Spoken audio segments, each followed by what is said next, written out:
L'élaboration d'une bibliographie est une étape indispensable de tout travail académique. Elle doit respecter des normes précises déterminées par le champ disciplinaire. Voyons de quoi il s'agit et comment construire une bibliographie de qualité. Revenons d'abord sur ce qu'est exactement une bibliographie. Elle regroupe l'ensemble des sources utilisées pour la rédaction d'un document. Elle reprend les citations faites au fil de la rédaction du travail sous une forme plus détaillée. Selon la norme utilisée, la bibliographie fait apparaître les références des documents par ordre alphabétique des noms d'auteurs ou par ordre d'apparition dans le texte avec une numérotation. On emploie le terme de citation pour désigner la mention brève qu'on insère au fil du texte pour indiquer les sources utilisées.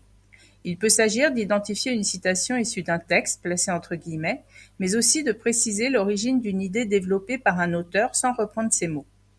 La bibliographie permet de respecter le droit d'auteur régi par le Code de la propriété intellectuelle ainsi que les règles en vigueur à l'université. Elle atteste de la pertinence et de la qualité d'un travail académique et facilite l'identification des sources par les lecteurs. Voyons à présent ce qu'est un style bibliographique. Le style ou la norme bibliographique est la manière de citer dans le texte et de construire sa bibliographie, qui doit être strictement identique dans l'ensemble du travail. Pour chaque sorte de document cité, je devrais donc m'assurer que j'emploie toujours la même présentation.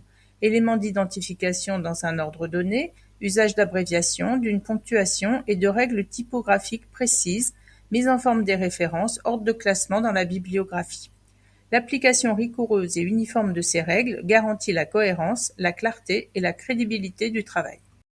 Il existe plus de 10 000 styles bibliographiques adaptés à différents domaines académiques ou professionnels.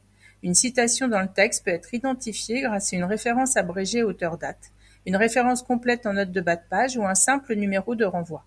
La présentation de la bibliographie indiquera toujours les références complètes, mais avec des différences dans l'ordre des éléments mentionnés et la typographie utilisée selon le style choisi. Savoir identifier les éléments d'une référence bibliographique me permet de retrouver plus facilement le document. Apprendre à repérer l'éditeur d'un ouvrage, l'URL d'une page web, l'identifiant d'un article numérique est aussi essentiel pour savoir rapidement à quel type de document j'ai affaire. Mais comment faire pour m'assurer que ma bibliographie respecte toutes ces règles? Même s'il est possible de rédiger la bibliographie manuellement en m'aidant d'un modèle, des outils permettent de faciliter ce travail. C'est le cas du logiciel en ligne Zotero-Bib, très pratique pour créer facilement des listes de documents assez courtes, ou de sa version téléchargeable Zotero, plus adaptée pour gérer un grand nombre de références. Réaliser des citations et une bibliographie aux normes est une étape incontournable de tout travail universitaire. Le référencement des sources, à condition qu'elles soient bien choisies, est une garantie de sérieux. Il montre que j'ai appuyé mon propos sur des données fiables et que j'ai respecté les conventions et l'éthique académique.